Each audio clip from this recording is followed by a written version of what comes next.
And then, we get started into talking shit. He goes off the rails. Every single time right before we start the show, we start talking about some shit that's not even show related. Most of the time, it's shit we shouldn't be broadcasting anyway. But we lose we lose like 10 minutes. All right, folks, welcome. We are the Keyboard Warriors. My name's Eddie Law. That's just that's Fred Kirby.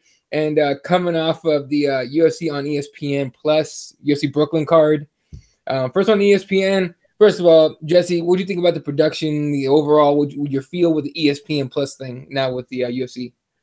I liked it. What I especially liked was the fact that finding out that all the controversy about Greg Hardy, I was actually able to go back and easily go back and watch the entire event, all 3 segmented events on the app. So I didn't even have to switch between. They showed the ESPN part too?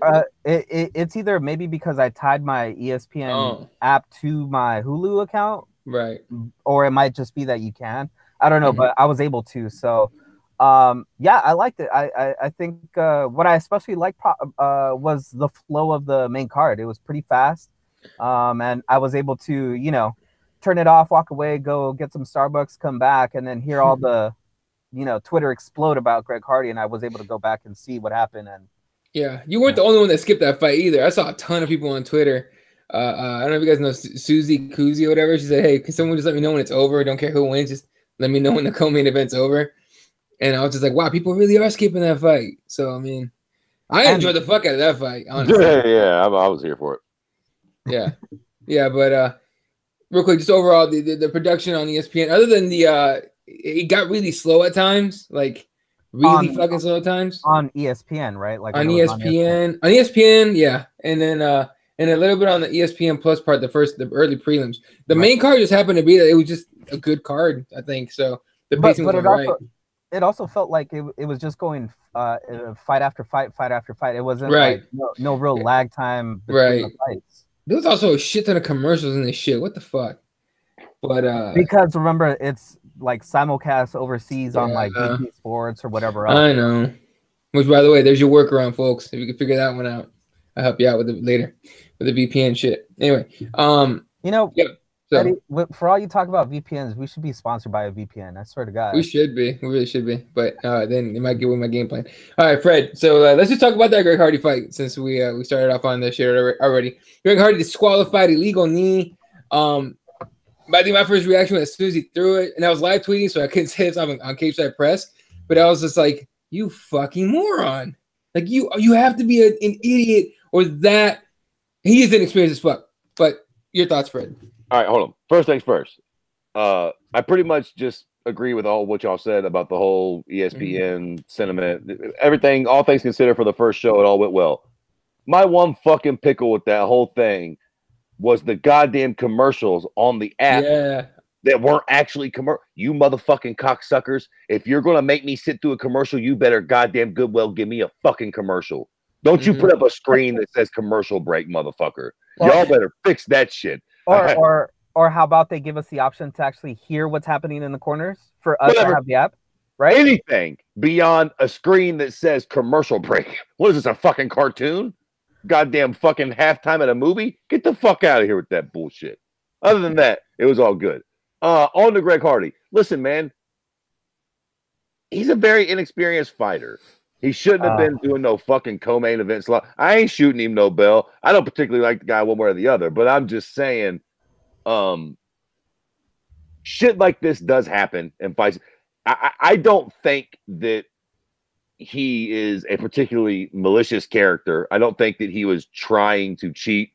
I think that he was trying to catch an edge and like time the knee perfectly. I just don't think he's that great, and his timing isn't perfect, and he fucked up. It is what it is.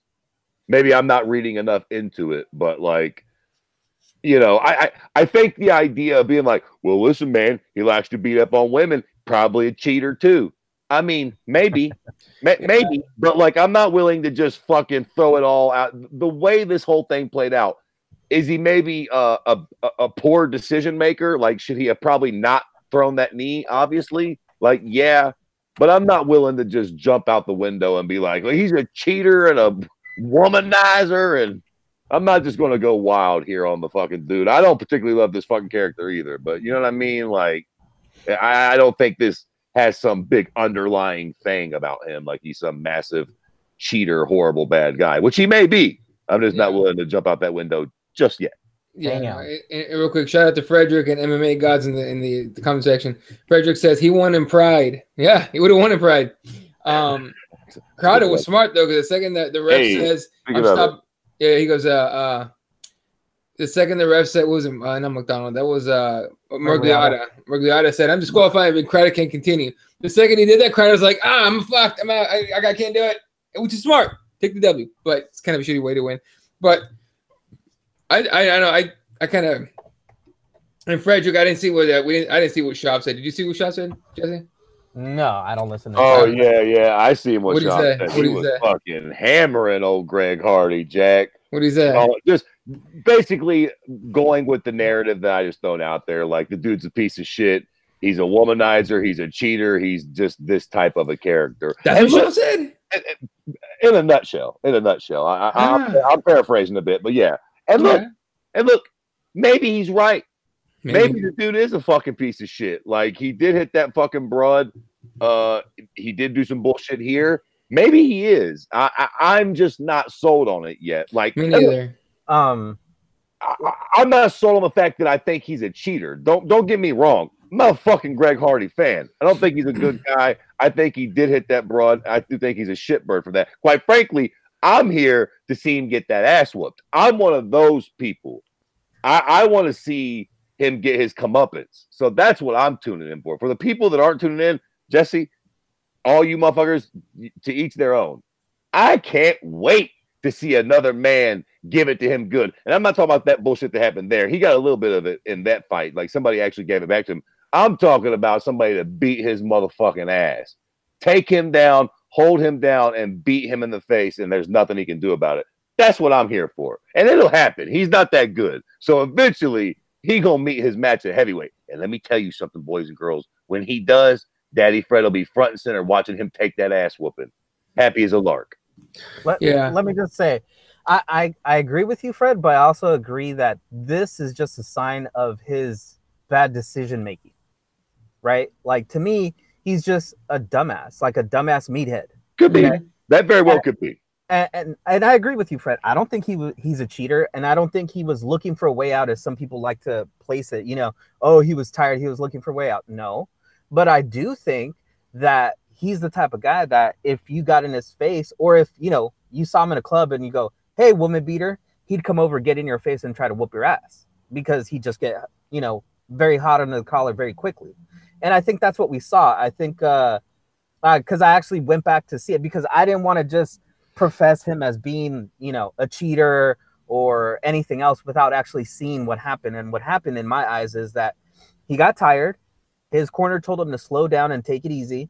And he started trying to implement what they were saying. And then Crowder picked up the pace by talking crap to him. I still don't know what Crowder was saying. I was trying to see if anybody caught what he was telling him. Did you see any of that out there, Eddie, of what Crowder was telling him? But either way, whatever Crowder was telling him. I just read his lips, and he was like, "Come on, bitch, what? Fuck." Like, yeah, like whatever he said to Hardy definitely got him. It worked. It worked, and I think that was the end result of that, where Hardy just kind of blanked out and thought, "Okay, I'm just gonna hit this dude. I'm gonna hurt this dude for talking, mad smack in my face." And he threw that knee without thinking about it. He thought he was in a street fight, definitely forgetting that he was in an MMA fight. But past that, I don't see how anybody, even, Brendan Schaub, because, of course, Brendan Schaub can talk all he wants, because now he's a comedian, supposedly, with a glass jaw, not wanting to pick a fight with this dude, not wanting to see him in the street. But I just agree with Fred. Eventually it's gonna be proven that he doesn't deserve to be in the UFC one way or another, Yeah. And really, this is just a sign of his immaturity, his immaturity and his lack of experience of, being under that pressure, being in that type of environment. And it could be that he's just an idiot. That could just be it. He makes bad life choices. Like Fred was saying, he obviously was accused and convicted of a crime that he did. Although it got expunged from his record, whatever. But still, he did that. It could have been that in that situation, he let himself get too hot under the collar and did something that he regrets. Yeah, he could regret it. He still did it. And in this instance, he got under the hot under the collar again and did something that yet again he probably regrets. A lot of people in the media were talking that he was crying in the back, like really, apologizing to his corner people. Yeah, he could feel bad, but yet the decision was still made in his head to throw that knee. You know what I'm saying? So I mean, it's just either way. I understand what a lot of people are saying, that we need to give people an avenue for a second chance, and I understand that. So I'm giving them the second chance of. I'm not putting them under the cheater column. I'm just saying that he needs to get more experience and he needs to get his head under control. All right. The way I sucked that, I was live tweeting and everything, and as it went, first round he came out of Greg like fucking trying to be Mike Tyson, trying to finish that fight immediately, right? Alan Crowder fought a fucking good fight, taking him down, being on top, getting him tired. I gave Greg Hardy credit on being able to get his ass back up. I was like, well, all right, cool. He got a little bit of ground to go, right? But then the second round coming out and Crowder talking shit, trying to get him to come out because Dean Thomas told him to chill the fuck out, right? And work a game plan. And Crowder talking shit to him, getting Greg Hardy to come out. When Crowder started taking him down, Greg Hardy stuffed it. And then like Hardy had his hands like ready and it looked like he was gonna throw the knee. I thought he was waiting for it. When he threw it, it looked like inexperienced to me. You know what I mean? Like I don't want to throw him on the. I mean, look, he's an asshole, whatever. Whatever. But I think I chalked it up more to inexperience than cheating. But Daniel Cormier was right. Nobody's gonna give a fuck about that. You know what I mean? Everyone immediately threw him down on the cheater, piece of shit dude category, even when it comes to the fight itself. But what is it? Frederick says Schaub was talking about the equality of the fight too. That the UFC is a filet mignon, so don't feed us McDonald's. Whatever. Okay. Time out. Brendan Schaub should have watched some of his own fights. Hold on. Let's take this conversation in a slightly different direction for a moment here too. Okay, so Greg Hardy's an inexperienced shitbird. Fair enough. We all know that. Let's talk about the root problem, okay? Why was Greg Hardy the fucking co-main event? Let's talk about it. You want to talk about let's talk about it. Let's talk about the real problem here. The real problem is goddamn it, Sean Shelby and whoever the fuck they got making matches over there. Okay? Let me tell you something. Does anybody know the numbers on what the numbers were for that ESPN card by any chance? Have them come out yet? No, they're not going to put out the numbers, but they did put out the fact that they had over 500,000 subscribers between Friday and Saturday. That's cute. Now, I think that's trash. I think that's trash compared to what it could be. Here's my point. I do not think the people running the UFC right now know what the fuck they're doing. I think they are the real problem. Greg Hardy ain't no problem. He's a shitbird. He's a big dumb pawn. And let me tell you something.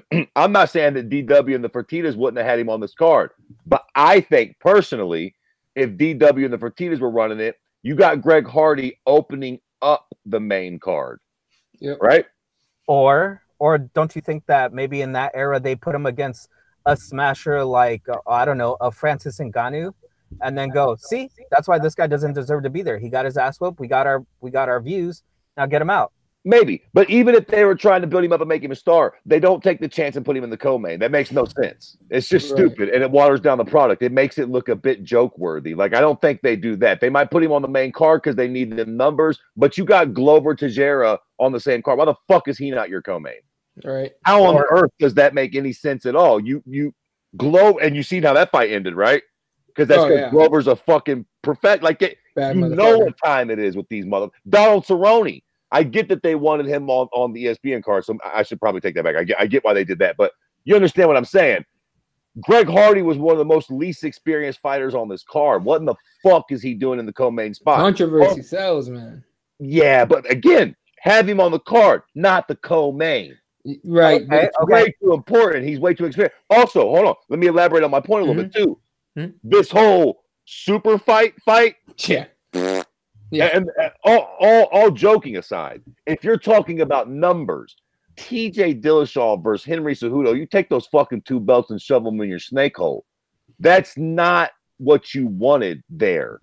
It's not what you could have done to get the most numbers for that first ESPN card. Now I realize beggars can't be choosers, yada, yada, yada. Mm-hmm. But I'm just saying they ain't got their shit together right now. What was the number you spouted off, Jesse, that they had? How many million? 500,000. 500,000 subscribers. It was more, but 500,000 subscribers that they noticed extra, whatever. I'm willing to go out on a ledge and say they could have got 750 to 1 million had they booked a couple different fights, a different main event, because this is not going to sell. I don't give a fuck how many belts they got on the line. Nobody gives a shit about Henry Cejudo. These are facts. In the grand scheme of things, nobody knows who the fuck he is. Still. Right. Well, okay, Fred. Was it worth your $6 or what is it? $5? $5? Yeah. Yeah. Listen. No. If I'm telling you, Fred, this card is on pay-per-view, it's going to cost you $5 to watch. Would you pay the $5?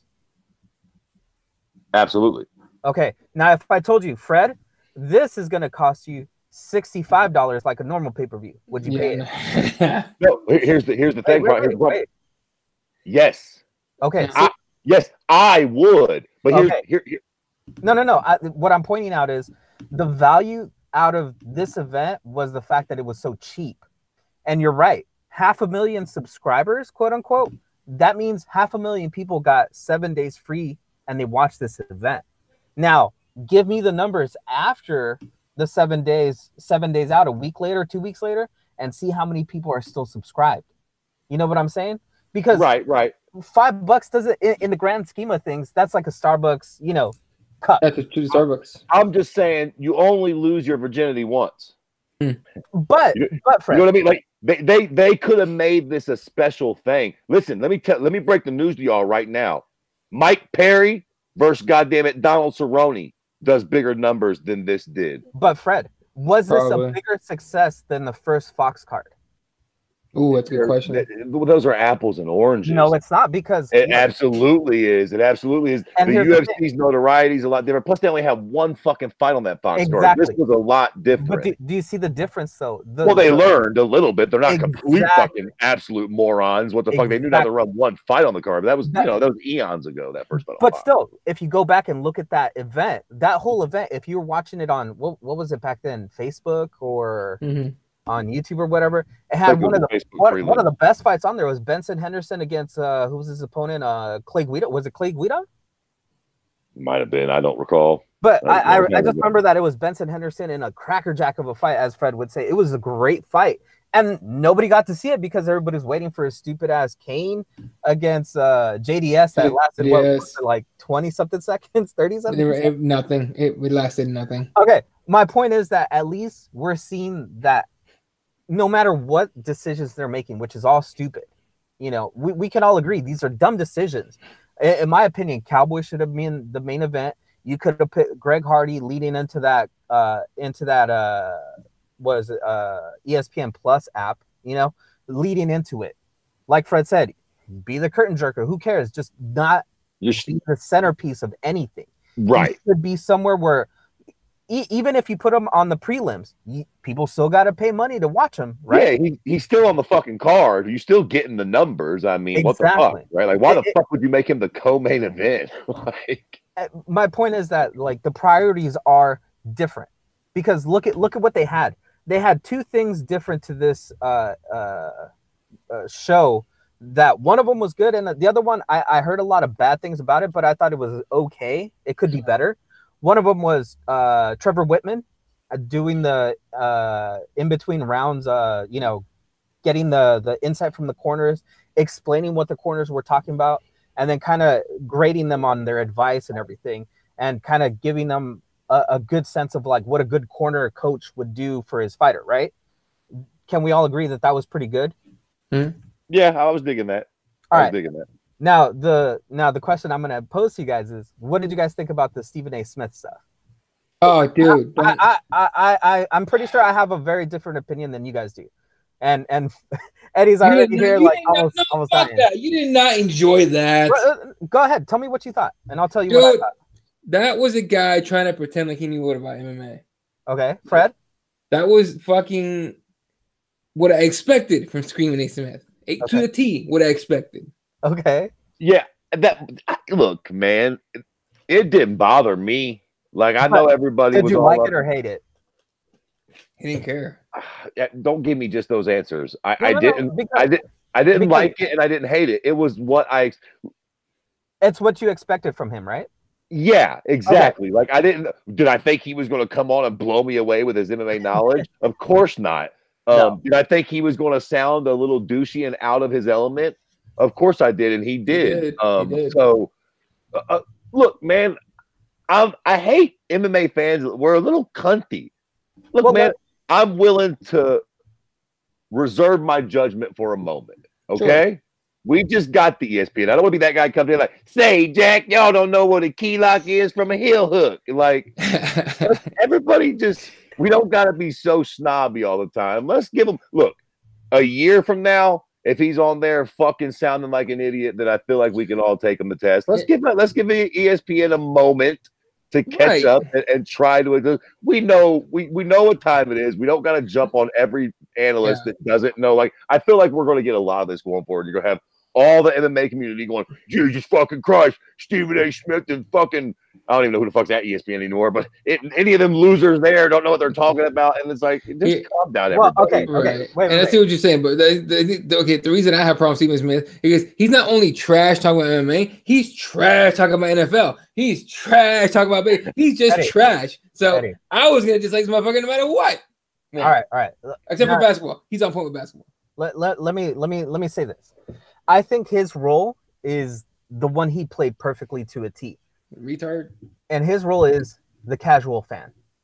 The guy that doesn't understand what's going on and wants to express, oh, Greg Hardy, he ruined his whole career. Most newbies are probably thinking that, right? Oh, obviously, yeah, that was an illegal knee. That guy doesn't know what he's doing. And Stephen A. Smith did exactly that when he talked about it, right? He made himself sound stupid, but yet that's what the casual fan is going to gravitate to. And that's what Stephen A. Smith is good at, right?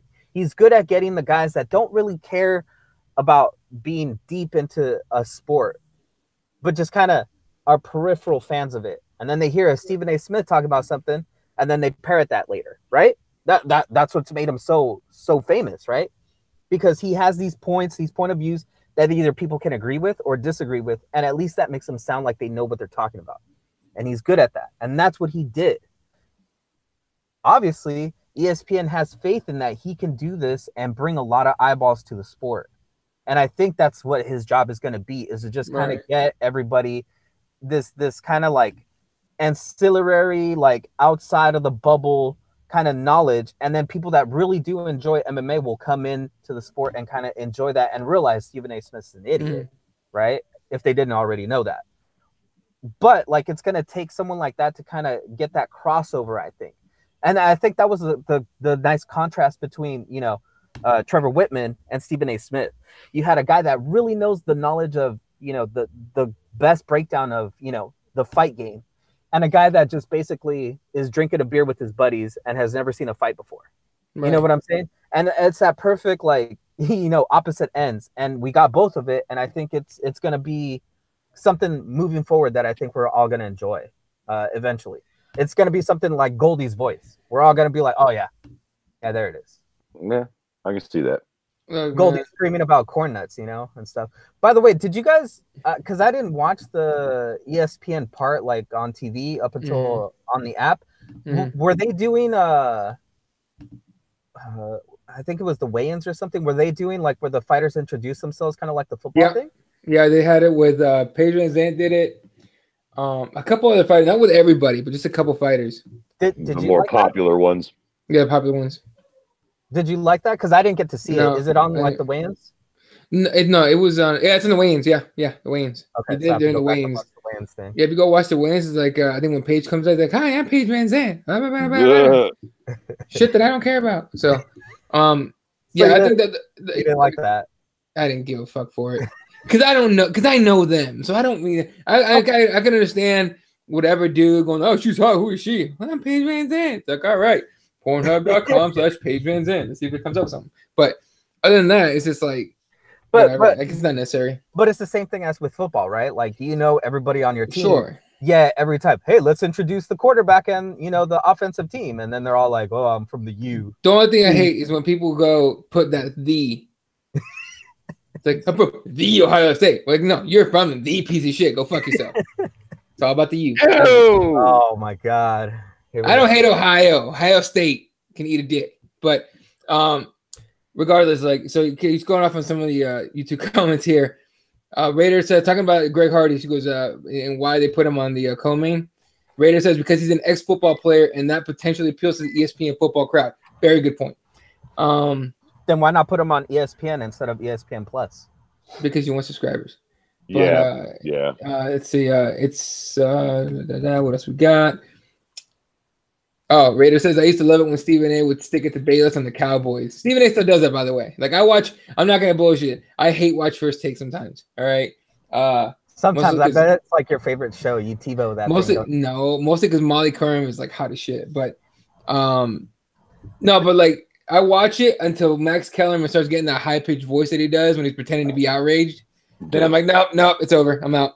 Anyway, all right, let's on the numbers. They haven't released any numbers yet on the viewers. Not that I could find anyway. If they're out there, let me know. But the numbers it did release were for the ESPN portion, the Don Cerrone one. Where Cowboy was on, it drew just under 2 million viewers.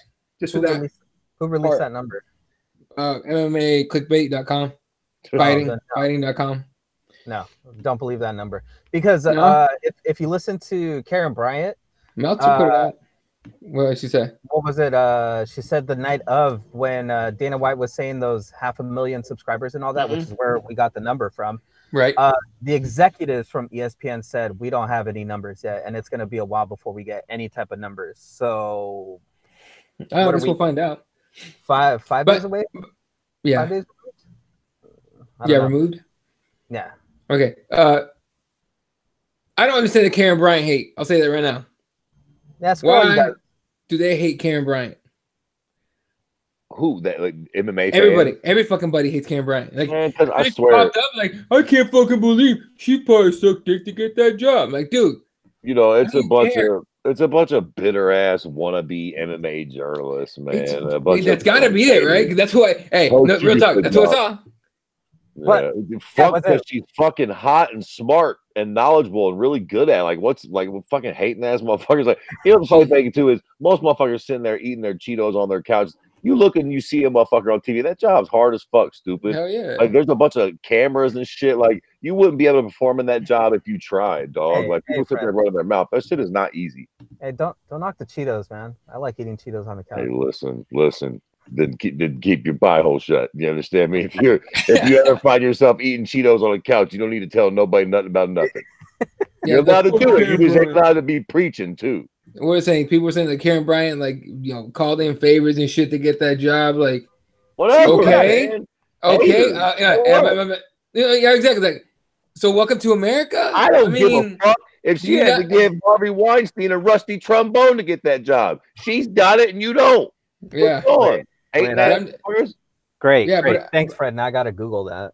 Yeah. Don't. No, I'll tell you. It's when a broad licks your ass and reaches around and gives your snake a tug. There you go. Oh wow. Okay. It's really very pleasurable. Graphic. Anyway, but no, but for real, like, it's just like, dude, like, the welcome to America. That's how shit gets done here. Unfortunately for you, you're in the couch getting all upset about it, but you ain't doing any work. She's also good too. Like, okay. She's not bad at it at all. She's good at her job. She's been on the scene doing shit forever. She was on MMA Heat. I think she's still on MMA Heat. Yeah. So let's see. Raider says, I did Karen. She's fun. Like, she's all right. I mean, corny jokes, but who gives a shit? Right. I mean, she's not great, but she's not horrible either. What the fuck? Her job is to drive the bus. All right, not put the fuel in. Her job is to drive the bus, make sure we stay on point, and let these fuckers answer the expert shit.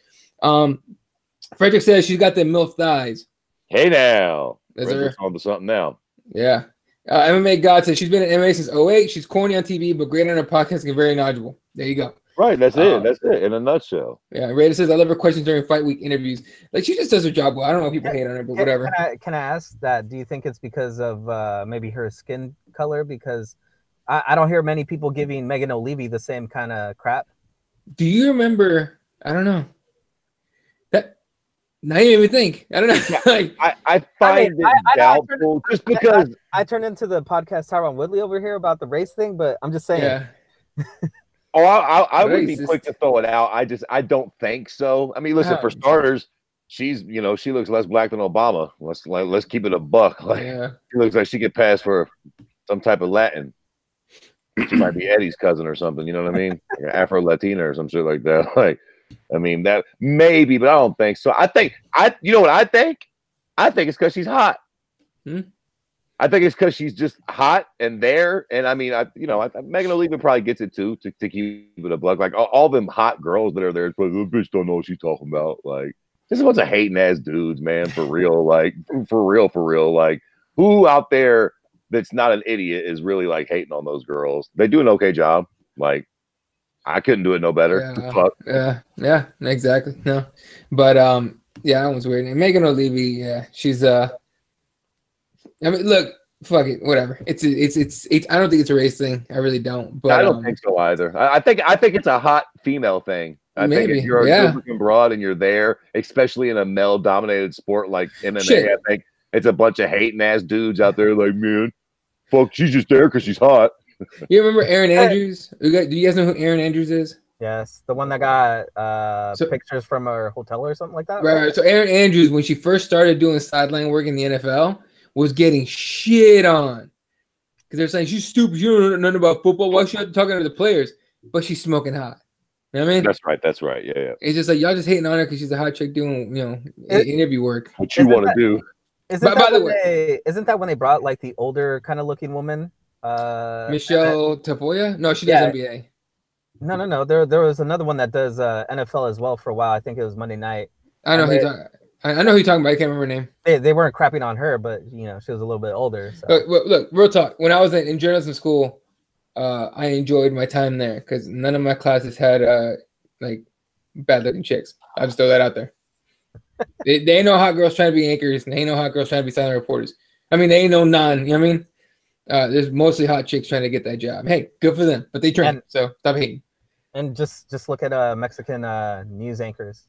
Oh, Garcia, Yannick Garcia. Hey, now I don't. Yeah, but I'm not. Unfortunately, what the fuck. Throwing it out there for Fred. Fred. There you go. Anyway, but all right, moving on. Let's talk about the actual fights real quick. We've already almost an hour into the show, and it's just like we haven't talked about this shit. Cowboy Cerrone, Alex Hernandez. What'd you guys think? Hernandez came out like pressuring like a motherfucker, and Cowboy just stunned him after a while. Cowboy's still, in my opinion, one of the more unpredictable fighters in the sport. Any given Saturday with that cute cocksucker, man. Like I don't know what the fuck's going to happen. I was pretty sure old Cowboy was going to get sent around the back of the barn in this fight. And I'll be son of a bitch, he didn't come out and look in rare form. Fast, quick, beat homeboy. I mean, he looked like the younger, spry guy out there. He was fucking beating him to the punch. I mean, he was fucking Hernandez up, Jack. At the start of the fight, Fred, did you think, oh shit, here we go, slow starter Cowboy, he's fucked now? Yeah, because I did. For about the first 15, 30 seconds, because he got popped, right? Like, he got caught. Like, okay, yeah. I was like, all right, this is going about how I thought. And then, yeah, man, Cowboy turned around and pulled some shit, which he has done in several fights before. Yeah. I'm kind of glad that I'm not a massive Cowboy fan because that shit would be an emotional roller coaster with him. Fuck, you never know what you're going to get, man. Sometimes he comes out and he looks like he could be the fucking absolute world-beaten champion of the world, and then sometimes he comes out and folds like a cheap lawn chair. Like, did he just get drunk last night? Or every once in a while he just lays an egg, man. But again, let's not talk about those times. He looked fucking great. I think I'm not the only one that was kind of counting him out here. I think a lot of us were. He was the underdog in this fight, so clearly a lot of people were betting against him. And he made us all look like an idiot. And more importantly than that, his fucking performance was so good that if Conor McGregor doesn't go to prison for rape, he'll probably end up fighting Cowboy, which is kind of bigger than any win. I want to see that fight so bad. I just want to excuse myself from the conversation over here, seeing as how you guys are saying that you guys were counting Cowboy out. I picked them, if I remember correctly. Hold up. Did I got that paper somewhere. But I picked that motherfucker, if I'm not mistaken. I don't think we picked that fight. Oh, no, we didn't. We picked main card. All right, I picked them on my Twitter feed. Anyway. Yeah. I picked it on Twitter feed. Chill. Anyway. The one you edited just a few minutes ago. Anyway, you know what, though? It just proves that there are some of the old school, the old guard that can still be rejuvenated, right? Like it looks like Cowboy, seeing as how he wants now to leave a legacy for his son, it has a new motivation, right? And I think that's the best thing for him, having something to motivate him instead of just the title. Something that he can really, really look at and is tangible to him, which is his son. And I think, Eddie, you were saying, now everybody's calling him Papa Cowboy or something like that, right? Yeah, Papa Cowboy, yeah. So, I mean, I think this could be just a new way of him associating with a bunch of different fans and maybe becoming even more popular now. And like Fred was alluding to, that Conor fight, now that could be an even bigger fight moving forward. Hey, yo, I gotta say, one of the best fucking disses I've heard in a month of Sundays is Day Drinking Don. That shit is hilarious. Listen, Conor is very original, but if they line this fight up, he has got to refer to him as Day Drinking Don. But by the way, were you guys impressed with the fact that Cowboy took a bunch of punches to the body and didn't fold, didn't crumble, just ate them and, just looked great? Hey, man, not to ride his dick. I was impressed with everything about Cowboy in that fight. He took some shots. He didn't fold. His fucking striking looked crisp as fuck. He looked content and confident in a pretty no-lose situation or no-win situation for him, rather, kind of. Like, I mean, he had a lot to lose in that spot, man, and he looked cool and calm as a fucking cucumber out there. He just he showed the experience, man. I think the experience factor was huge in this fight. Hernandez came out like a fucking blazer, just trying to do everything to pressure and hurt him. And when he figured he couldn't do him, Cowboy got surgical on his ass at the end. Man, and it was fun. Do you think that the old adage of people saying that the kid makes a big difference, in which Cowboy has actually alluded to himself, do we think that really does matter? For some reason with Cowboy, I really do buy it. Like when he says that it like changed him in that last fight and having the kid, it low-key kind of seems like it. Now, listen, I'll wait until he lays another egg and then I'll go back on my word. But for now, it seems like he's buying into this whole narrative of he's got to make a legacy, and like I'm here for it, dog. I'm buying into it. I think for some fighters they can, and for others it doesn't matter. Maybe someone like a Conor or what was the guy that fought Woodley? Darren Till. Darren Till. For those guys, they're already selfishly involved in this sport and they have a goal in mind. And having a kid isn't going to change that. But for someone like Cowboy, I think the other one was Dustin Poirier. Oh, yeah, Poirier, yeah. Cub Swanson is another guy. You just see that they were kind of Max Holloway. Yeah, Max Holloway. There were a lot of fighters that kind of have a goal in mind, but aren't really are very nonchalant about it. And then they get a son, it kind of solidifies everything. And there are other guys that are just so hell-bent on becoming something, having a kid, having a family, it doesn't even matter. It almost hinders them more. But in the post interview, when he said, when he's like, normally we get a Cowboy that goes, I'll fight anybody. I don't give a fuck. I'll fight next weekend. He didn't do that. He goes, give me top 5. I'll even fight Conor McGregor. He asked for what he wanted. You know what I mean? Normally he's like, I'll fight anybody. He's that guy to fight literally anybody. But now he's like, no, I want a top 5. Give me that money. Smart. Yeah. He just fought anybody. You just fought a tough guy that nobody knows. Don't do it again. You just did that. Now give me that. Give me that fucking Conor fight. I deserve it. God, I hope he gets it too. Can we talk about our picks over here or what? Real quick. Let me get through the YouTube comments. Raider says Jason Taylor's sister is the worst woman in sports. Joy Taylor on Fox Sports. I don't know her much. I don't watch her at all, but I'll take your word for it. Now I'm actually going to go look tomorrow on YouTube. And she says, for real, I was high on Hernandez. A lot of people were. They really were. Right. MMA God says, I love that Cowboy vs. Conor fight. I do too. And he's asking if the NSAC hearing is next week. I think he's talking about the John Jones hearing. And even if it is, all indications are that he's going to be fine to fight at 235, and he better because I'm going that shit. And then Raider says she paid for that. You know, she's like, I paid for that fight, talking about Conor and Cowboy. And then MMA God says, I pay for every fight. I'm still invested in the sport, but that would be a big pay-per-view. Yeah. Well, you might be the only one that pays for every fight. I don't know anybody else that does that. But nah, listen, I'm with you, bro. I'm with you too. Yeah. I'm not crafty enough to stream, so I'm forced to pay for it like a fucking mook. Look, I think who is it? MMA God, Fred, and I over here. We probably should be like partial owners in the UFC by now. We're the only three mopes that actually still pay for the fucking shit, like old losers. I'm the guy that owns 5 shares of stock. That's it. I'm that guy. Cause fuck that. No. All right. What other fight was on? Paige VanZant, Rachel Ostovich was actually a pretty good fight.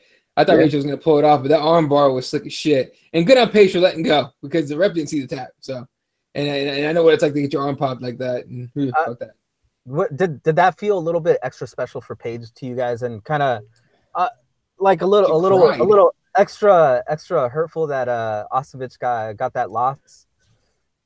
You know what? I didn't feel too bad about Rachel losing because she put on a great performance coming off, you know, that whole issue, thing that she had and the orbital bone. She put on a great performance. She took her down hard, went through transitions on the ground. Paige VanZant just caught her. To me, it's that kind of thing. I thought Rachel had that fight until she got caught. That's kind of what it is with the, especially in the ground game. But in MMA as a whole, you can get caught doing on anything. But I got to give Paige a lot of credit. 2-year layoff or a year layoff, something like that. Like I give her a lot of credit. I still think she's the most pandering fighter on the roster, and that annoys me because I can't stand a panderer. But as far as just her fighting, like I was impressed with the fact that she could come back like that. Listen, and now to Mr. Ostovich over here, Fred. Yeah, well, listen, it pained me to see her lose. Great. Oh yeah.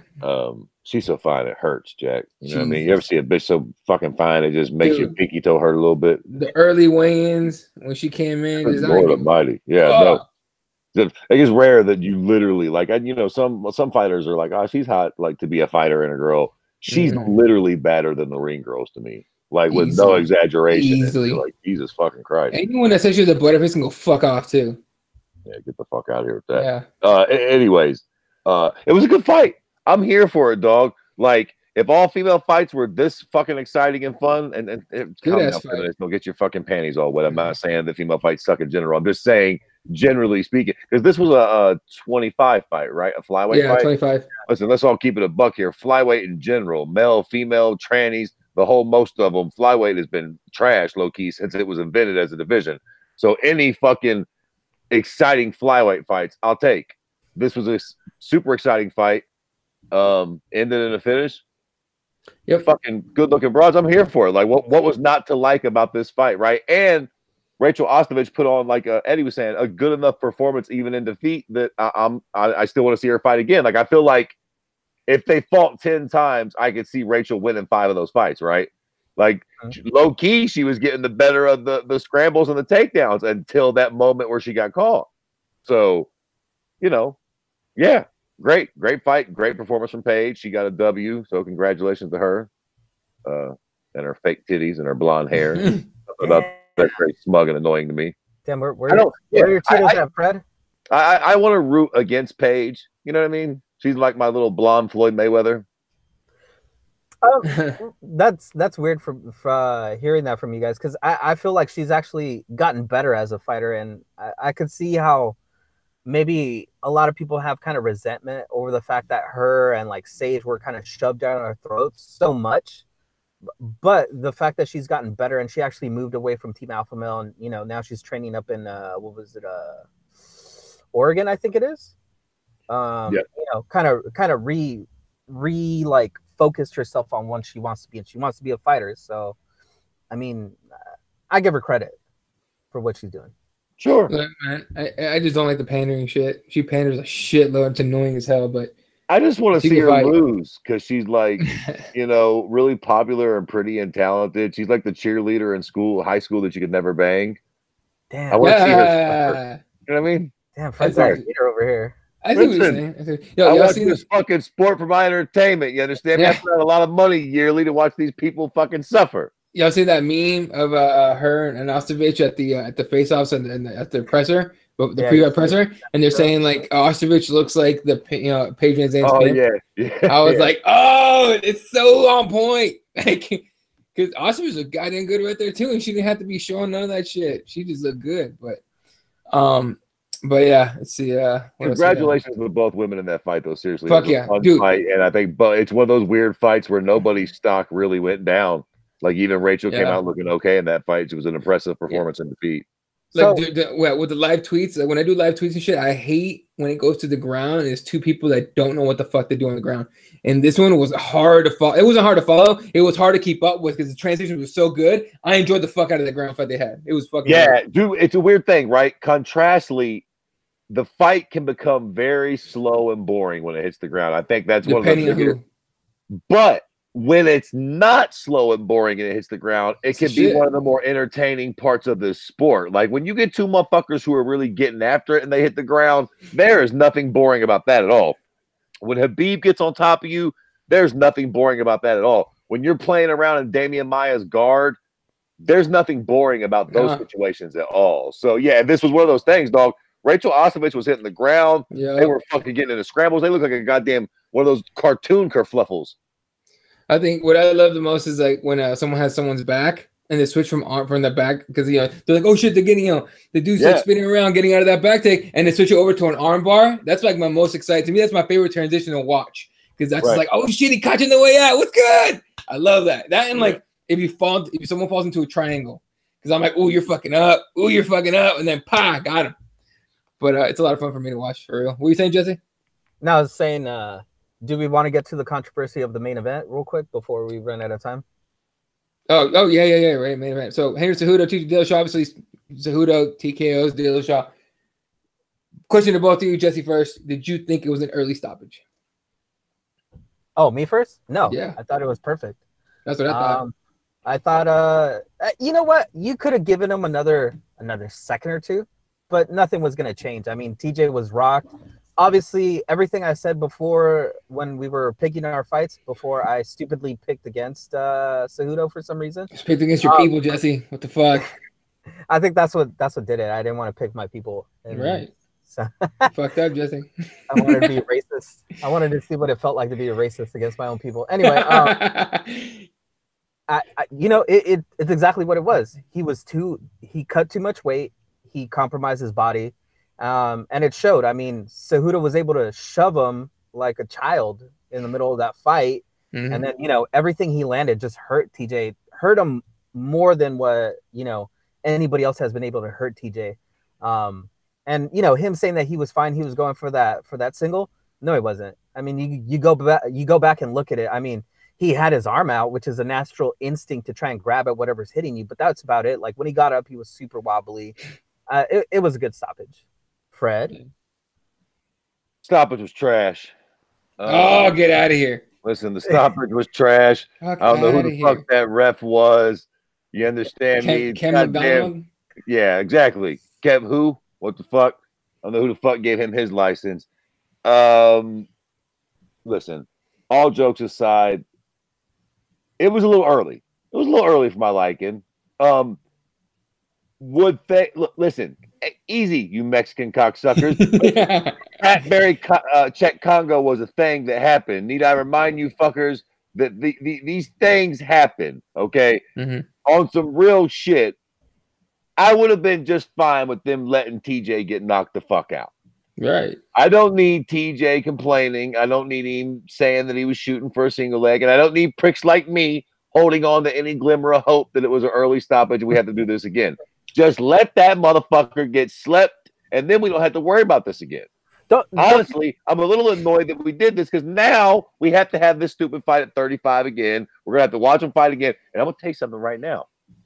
I don't think that it goes the same way. So soak it up now. Get your little Mexican flags out. Start speaking Spanish to each other. Goddamn it. Whatever the fuck you motherfuckers want to do. I'm telling you right now, it's going to be short-lived.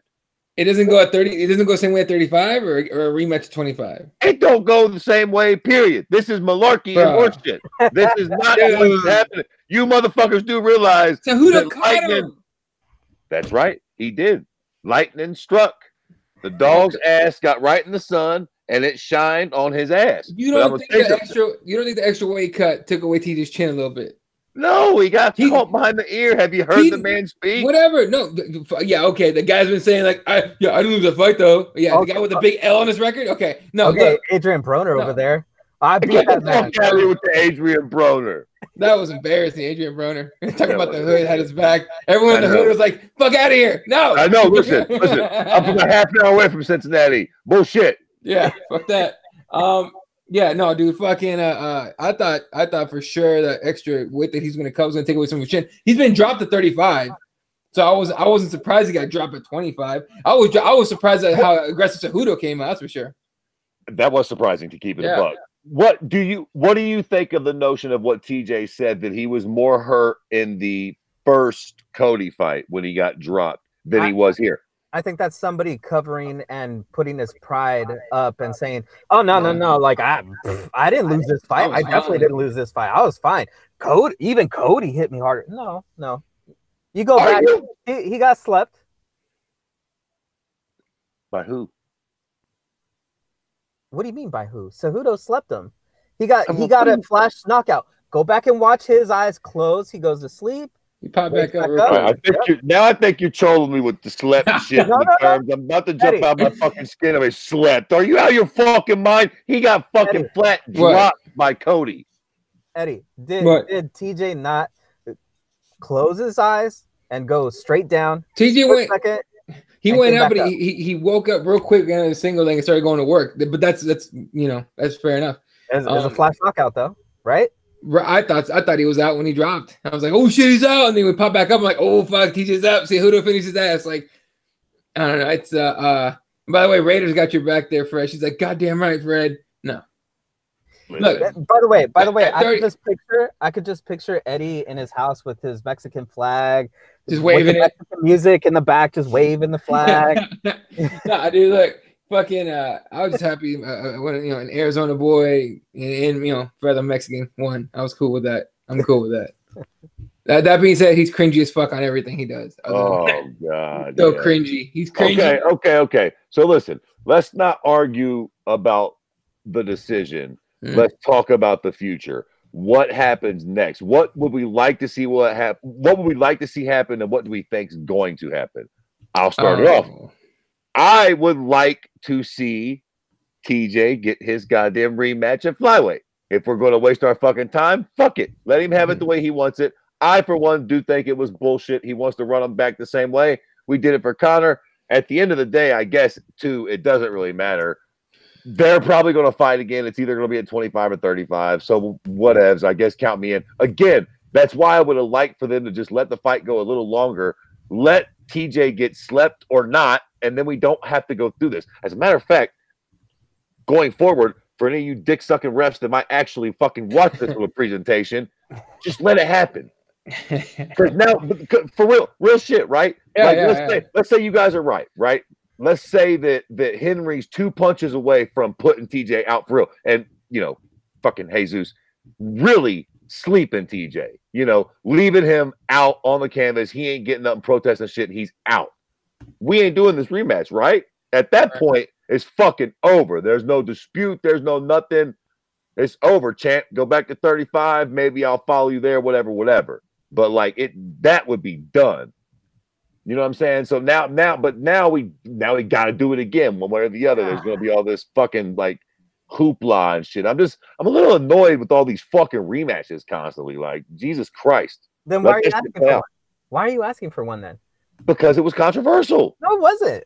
Put your fucking flag away. It was. He was not out. Hey, remember, I picked TJ with you. I did not pick the Mexican. I know, so you're already screwed. So now you're going to go full bore for your compadre. You've already fucking taken the L. What? So now you're just going to be like, well, I don't see what the big deal is. Why does Fred sound like that guy that listens to R. Kelly music? It's like, well, I didn't see the video, so I didn't see nothing. So listen. Now I didn't see no real wild with the accusation. I didn't see no ID in the video. I didn't see no identification in the video. Listen. Pat, Barry, check, Congo. That's a terrible example. It's a great example. It's the best example. It's the example that you pricks need to know. Listen, let the fight go till it fucking don't need to be going, especially as a championship fight. You let champions go out on their goddamn sword. This prick shouldn't have been reffing that fight. Henry Cejudo. Y'all better suck my fucking dick. A 30-second knockout from Henry Cejudo. You guys shouldn't even be fucking willing to take that as a W. Neither one of you pricks thought that would go down like that. And I guarantee both of you were sitting there just as shocked as the most of us after it happened. Yeah, I was shocked. I was shocked. There we go. God damn it. No. I think he was going to knock him out. I thought if Cejudo was going to win, it was going to be a fucking decision of some sort, right? I did not think he was going to knock him out. I did not at all think he was going to knock him out. Fuck all of that. I thought for sure he'd come out and hurt him a little bit, but I didn't think he was going to knock him out. I thought he was going to come overhand right and drop him, or fucking shoot on him, take him down, make a nice little ground exchange and get the crowd booing a little early. But did not think it's going to be a fucking knockout like that.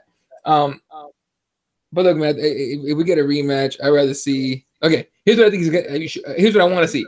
I want to see that fight at 35. Okay, but what I think we'll see. I think it's Cejudo and Joe B. So let me ask you guys this then. So let me ask y'all this. Y'all feel like, all joking aside, Henry won that fight? Dude, if they let that go another 10 seconds, he gets dropped again. TJ was hurt as fuck. So yeah. So fair enough. Okay.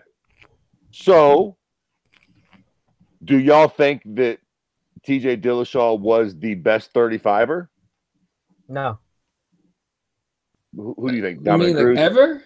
Well, I mean, currently. Okay, I'll stop beating around the goddamn bush. How good do you think Henry Cejudo is? Is he this good, or was he lucky? No, I think he's good at the division. I don't think that him going up to 35 is going to be in his favor, because now TJ is at full potential. He's not cutting those extra 10 pounds. And that extra weight cut's not going to take it out of him. And I agree with you, Fred. At 35, it probably will not end the same. I think at 35, Cejudo hits him with that shot, and TJ doesn't even blink. I think at 35, he's able to absorb those punches better. TJ or Cejudo? TJ. But I disagree with that. I think he just got caught with a shot that would have put him down either way. Are you saying that Cejudo hits harder than Cody? No, I'm not. I'm saying that, you know what I'm saying? God damn it. I'm saying that was a fucking fluke with a capital fucking F. Yeah, that's what I'm saying. It was a fluke, man. Hey, fair enough, dude. Sometimes I guess we'll find out, because they'll probably run it back. But I look, I'm not some massive fucking TJ Dillashaw fan. It feels like a fluke, man. I just cannot. Be real. It's because you lost your beard to that fight. Listen, I'm not happy about that. That's why I appear before you, an unbearded man, tonight. So there's a part of me that's definitely not stoked about that. But come on, you cocksuckers. Like, he outstruck TJ Dillashaw. Like, he's not even a good striker. Or listen. No, and that's the These point, narratives may change. That was my point with the question, though. How good is Henry? Was this really luck? That's a good question. Has his striking really... Look, all jokes aside, keeping it a buck, we didn't get to see much. Right. We saw like one flurry. Is his striking really that good? To be honest, I guess I am kind of intrigued in a rematch, because now I'm curious.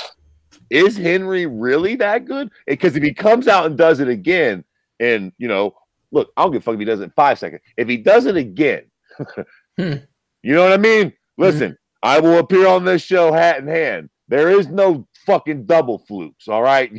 You can call one a fluke, one this, that. If he does it again, we have to really have a serious conversation about how good Henry is. I'll keep it a buck. After the losses to Joseph Benavidez and Mighty Mouse, I was kind of like, he's talented. He won a gold medal in wrestling, but I didn't see him knocking out TJ Dillashaw in 30 seconds. And again, I think it was a fluke, but you're right. But maybe it wasn't. Maybe he is that good. We'll just have to wait and see. Yeah, it's right. It is. He could have just grown in leaps and bounds. His hands could be nasty as fuck now. Maybe. Well, he has shown a lot of improvement since that first TJ fight or a DJ fight. That's true. I mean, since his first fights, I mean, this guy has improved so much, and it's been incredible to watch him kind of just evolve as a fighter. But let me post it to you this way, Fred. Do you think that it's possible that Cejudo is at his optimum weight and TJ coming down just compromises him so much that not as good Cejudo can be a compromised TJ? See, that's what I thought. Suckers, listen, I think you're both idiots. The fight didn't happen. I don't think if there was any ill effects of the weight cut, I don't think we've seen it. I think that he got look. Honestly, I think that he got clipped behind the ear. That does take away your equilibrium. To Henry Cejudo's credit, he was aggressive as fuck and did not let TJ off the hook. He showed finishing instincts, which I flat didn't think the cute little prick had. So that he does deserve that credit. He was aggressive as fuck. But I feel like at 35, if TJ got caught slipping and got caught behind the ear like that, it's weird. One comparison I did hear Brennan Schaub make that I thought was very accurate. Oh, God. Calm down, Jesus Christ. You're like, Brennan Schaub is, you have the nose is Eddie, isn't it? Jesus. But he was talking about how in the first Fox card, the first Kane and JDS fight went very similar to this. Right. And JDS caught Kane right behind the back of the ear. Kane was never really out, but he just kind of didn't come too quick enough before they called the fight. And listen, you see what happened in the next two fights there. Yeah. Not saying that's the case with this, but they are similar. And it did end so quick that we didn't really get a chance to see what the fuck was going on. I don't think the weight cut had anything to do with it. I really don't. Okay. I think you don't understand weight cuts, especially due to the fact that if you saw how TJ was looking 2 weeks out from the fight and how drained out he looked and how miserable he looked, the brain is the last place where hydration comes back to. If you start draining the water out of your body, the brain is the last place where the water is replaced. And him getting hit behind the ear with that little of, water, everything in the brain, not being at its full potential, that has a lot to do with it. And I'm telling you, Fred, I agree with you. At 35, I'm telling you, it's a totally different fight because TJ is not cutting himself down. He's not compromising himself. And I don't think it goes the same way. But here's the other thing. Wait. Here's the other thing. I think TJ did himself such a disservice by cutting down to 25. Do you know why? Because now he wrecked his body. Now he stupidly punched another ticket out in his card. And I think we're going to see a very, very compromised TJ in his next fight. And I hope that he waits around, relaxes, lets his body recover, and fights the winner of, what is it, Asuncao and Moraes? Yeah, that's everyone's right now in the chat talking about that. They're talking about that's the fight I want to see for him. Yeah, I don't want to see him cut down to 25 again. Yeah, I want to see both of them. Sorry, Eddie. I want to see them both defend their titles, let the divisions continue, and if they both keep winning, eventually we'll come back around to it and be like, hey, let's run it again. Let's do it at a different weight. Let's do it at the same weight as we did before. Something, but build it up better. This wasn't a super fight. No, I'm with it. MMA guys actually said exactly what you just said. Let them each defend their belt, then do a rematch. Sometimes with Moraes is in a week, and then everyone's talking about see TJ versus Moraes or TJ versus Lineker. But yeah, the TJ versus Moraes fight, if that's possible, would be sick as fuck. Oh my god, I'm excited for that. No, god damn it. Because this fucking sport is too unpredictable, you sneaky cocksucker. What happens if something goes wrong and then TJ never gets the fucking rematch? Whoa. God damn it. He fucking asked for the rematch. He deserves it. Oh, so now you're getting paid by TJ? You got a snake around there? No! Always with the dick riding accusations. I'm just fucking saying. He is asking for a fucking favor. He deserves it. No, he doesn't. He already got a favor. His favor was getting this fight. He would have the opportunity to fight Cejudo at his weight division. What did he say? No, Uncle Dana, just let me fight him at 25. I want to shut down the 25 division. I can do this, Dana. I can do this for you. And then what happened? He got slept.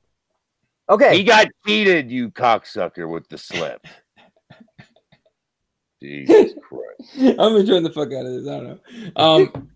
Look, the two just probably somewhere in the middle, but I don't want to see him fight at 25. I don't. I mean, if he gets it, whatever, fair enough. But I'd rather not see him cut to 25 again, kill himself to do that shit, and then hold, fucking keep 35 at a, waiting for his ass to come back. But plus, if he wins it, what's he gonna do? Keep defending that shit? Who fucking knows? Look, it's just karma, though. Like his stupid ass is over there Right. saying, "Yeah, I'm gonna Look. shut down the 25 division." Blah blah blah. You know, this is what Dana wants me to do and all this stuff. And he got caught slipping. Yeah, look. Yeah, he definitely took the role kind of like the bad guy asshole, but in this whole fight, and he kind of, you know, that's why a lot of people were cheering that after the fight. They're like, "Oh yeah, fuck you, TJ, took that L." Uncle Hank says I had tacos for dinner, so I'm with the Mexican Henry all day. There you go. And Raider says they should close out this podcast with some banda. I would if I could. If it wouldn't get us pulled off of YouTube, I would do it. But she says she doesn't want to see him fight ever again. She doesn't want to see him fight again. Uncle Hank makes a weird. Uncle Hank says TJ might be the next Weidman. Oh, wow. He starts, you know, just handling L's. Listen. I mean, maybe we'll have to wait and see what happens. Maybe, but we'll see. We'll see. All right. Yeah. So that's the main event. What else are we going to talk about? Fuck. Well, we got. Listen, let's just quickly look ahead. Next Saturday, we got Fader Bader. Real quick, a couple things. First of all, the John Jones thing before we get to that. John Jones, Picograms. Yeah, look, Vada or Wada, whoever the fuck, Wada or Vada? Vada. Okay. He tested positive again for Picograms, but there's not a new parent agent, so don't worry. He's gonna be fine. They didn't bust him for anything. Andy Foster came out real quick and said, "No, it's good." Whether you believe that or not, what are you gonna do? Also, the whole Conor McGregor thing. So this has been like a mini story. Like last couple of days, all I did was ask about it, and people get mad at me like I'm the one that was accusing him and shit. I'm like, nah, dog. Did anyone else hear about this shit? The alleged sexual assault stuff. There's no proof yet, and no one's like no one's reported it as like, you know, like fact or anything. So no one knows anything yet. So you can just chill on the whole Conor McGregor sexual assault shit. The only thing we do know is that he was accused. He was accused of something in December. Accused in December, and then now it's possible that he turned himself in to clear himself by turning in evidence. That's as best as we can gather from what they're saying. But even that is. Yeah, it's all a guess at this point. Yeah, it's all a guess. No one's come out with anything. Like none of the big names come out with anything. Hell, you would think TMZ be the first ones to get that story, and they can't. They haven't. So, how much you want to bet Ariel is calling Conor every second, just trying to answer my phone, please, please, I'll pay you. Yeah, please, would you like to comment? Yeah, would you like to comment, huh? But you know, the noses buddy Ali. Him being buddies with him doesn't help him with Conor. Conor can't stand Ali. So, you know, what are you gonna do? Yeah, Bellator 214 coming up. Fedor was Bader. This weekend. Yeah, this weekend. Any predictions here? Winner on that one from Jesse? It's hard, but I honestly think Bader is gonna show that he's an evolved fighter. I think he's gonna win this fight. No kidding. Okay. What do you think? I mean, I don't know. I've been counting Fedor out the last two fucking fights, and this fucking asshole keeps winning. This is true. I just think that Fedor is kind of a last of a dying breed, and I think that's what we're gonna see in this fight. It's just he's the old guard, man. I think he's had his time. All right, now real quick, I looked I'm on the Bellator website. It says live on Paramount Network. And the Zone. And the Zone. Okay, so it's on the Zone. Hey, all right. So yeah, I mean, Fred, who are you picking in that fight? Listen, god damn it, I'm picking Fedor. Now, if I was having to goddamn bet my life on it, I'd probably pick that boring lamb prey cocksucker fucking Ryan Bader. But every fiber of my being is gonna be rooting for Fedor, man. Come on, Fedor's the feel-good story, right? It's enough with Ryan Bader. Like Fedor wins, and hopefully he can retire as the champion. And the general consensus fucking GOAT at heavyweight. Like I'm here for it, man. It'll be an interesting fight. I hope that Bader doesn't win, because if he does, I feel like we all know what kind of a fight we're going to get. It'll be him holding Fedor down, and who the fuck wants to see that? You know what I mean? Like, I do. Oh yeah. You see why? That. Why? Why would you want to see that? Because that just means that Fedor has not evolved and he hasn't gotten better since the old days. And man, I swear, Jesse, if we was in the same room, I'd throw you a beating for that comment. I swear to God. And just shows he hasn't evolved. Fedor's 176 years old. Of course he hasn't evolved. He still lives in the mountains of Russia, god damn it. He don't need to evolve. He's here to fight. Yeah. What is this, a fucking wrestling tournament? Fucking AU? Man, what the fuck? All right.